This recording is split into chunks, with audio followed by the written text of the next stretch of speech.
Hey, how's it going, guys? Ethan Nader here with Horizon Hobby, and in this video we're going to be looking at the new Fusion 360 3-cell smart version, and we're going to be comparing it with the older Fusion 360 6-cell, just going over some of the key differences, what blade has changed in this new helicopter, as well as looking at the setups and the flying characteristics of both of these helicopters to determine which setup is right for you. So let's go ahead and get started. So now that the canopies are off of both the helicopters, you can clearly see that there is no difference between the frames. The only visual difference that you will really notice in the air is going to be the landing gear. As you can see, this is the original 360 CFX landing gear.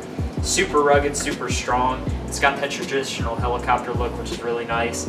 It's just kind of more beginner oriented as far as the 3-cell setup, and the landing gear makes for easy takeoffs and landings. Sometimes it could be a bit difficult with the 6-cell just because of the short landing gear. It's more prone to tip over, so they decided to go ahead and eliminate the tendencies for that to happen with this landing gear.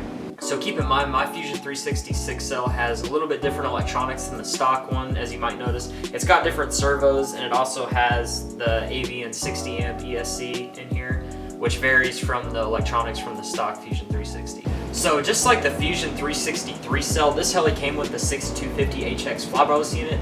It also had the Spektrum 3050s on the cyclic and the Spektrum 3055s on the tail. So as far as the motor ESC for this heli, it came with the Blade 2221 1800 kV brushless outrunner motor, as well as the Hobbywing 60 amp ESC. So one of the disadvantages of the Fusion 360 was it did not have the smart technology at the time, so you were unable to get beneficial information out of the box, such as, you know, ESC temperature, your amp draw, things of that nature that you are able to get with the Fusion 3-cell version. So now let's go ahead and put the 6-cell aside, and let's talk about the new Fusion 3-cell 360 Smart.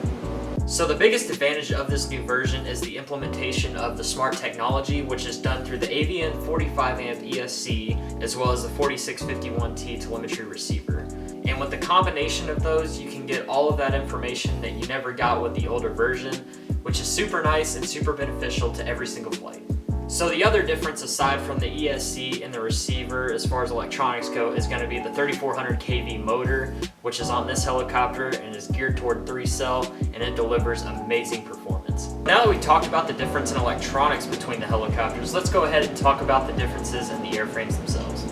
So looking at the tail of the two helicopters, the Fusion 360 6-cell had the aluminum tail case and the aluminum tail blade grips, which had great performance but was a little bit expensive if you did have to replace it on a crash. So out of the box on the Fusion 360 3-cell, you will get the plastic tail case as well as the plastic tail blade grips, which not only makes crashes a little cheaper, but also makes the helicopter lighter overall. Well guys, it's the moment you've all been waiting for. Let's go ahead and go to the field and see how these helis compare. Alright, so first up we have the Fusion 360 6-cell, so let's look at the performance throughout this flight.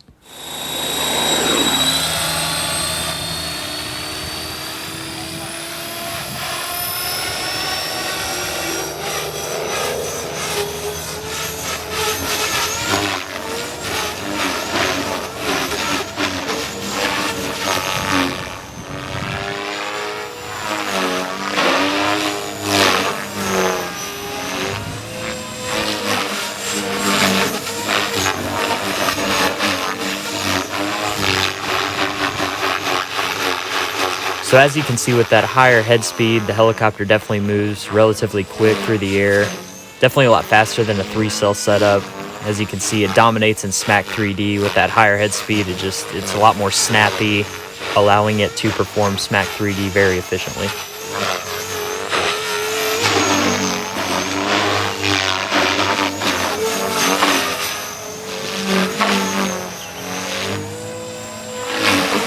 You can definitely tell with the head speed, the intimidation factor is there if you're a new-time pilot. Might be a little intimidating with the high head speed and how quick it is.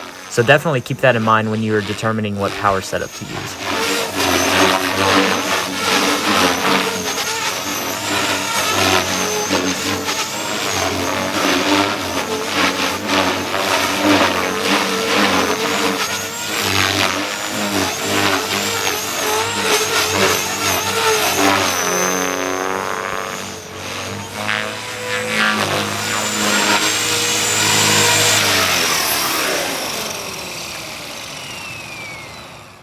So as you can see, that was roughly a 2-minute flight of high head speed, and that brought down the battery to 66%, around 3.93 volts per cell. And that's definitely okay. I could have flown a little bit longer, probably around 2 minutes, 45 seconds or so.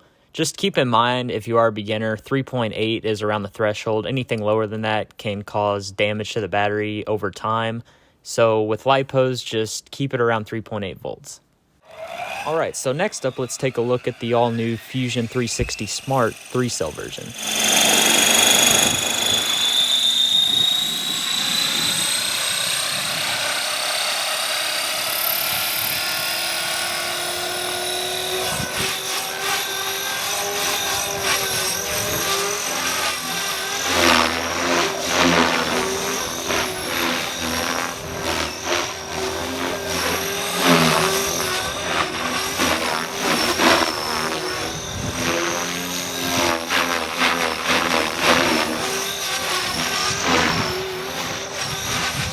Although the head speed isn't quite as high as the 6-cell setup, the Avian 45-amp ESC definitely does a great job in keeping that head speed constant, allowing the helicopter to transition very well and do fast-forward flight as well as SMAC 3D really well for its size and a 3-cell setup.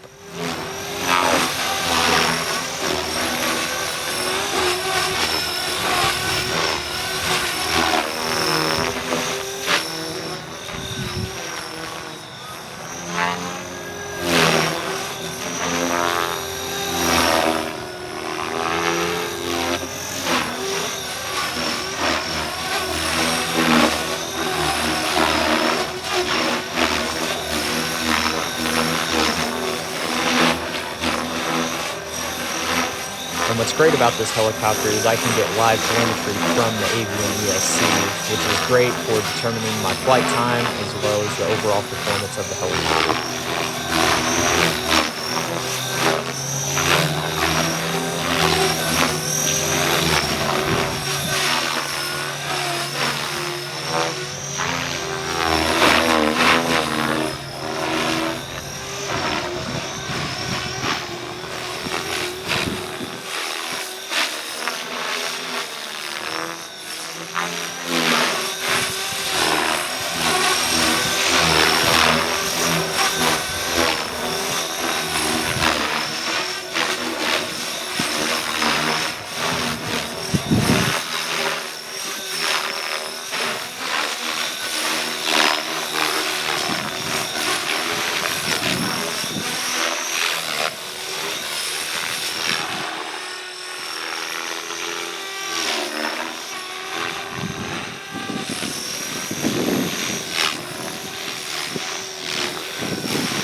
Alright, so after roughly a 3-minute flight, the cells are perfectly balanced at 3.8 volts, which is a perfect flight time for that helicopter. As you can see, it was a lot more advanced maneuvers, so it was drawing a lot from that battery. If you are a beginner, you can definitely dial down the head speed and get a lot more flight time out of the battery.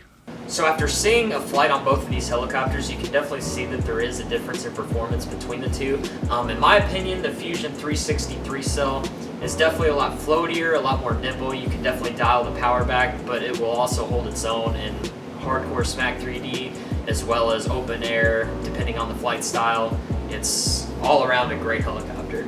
Now looking at the Fusion 360 6-cell, now it definitely shines in raw speed and aggression as well as SMAC 3D. That's definitely where it shines the most. But you can also dial it back a little bit, but not quite as much as the Fusion 360 3-cell. This one can be dialed back, but it's going to feel a little heavier with that 6-cell battery as well as the aluminum parts. It just feels a little bit heavier, but it has an insane amount of power that makes up for it.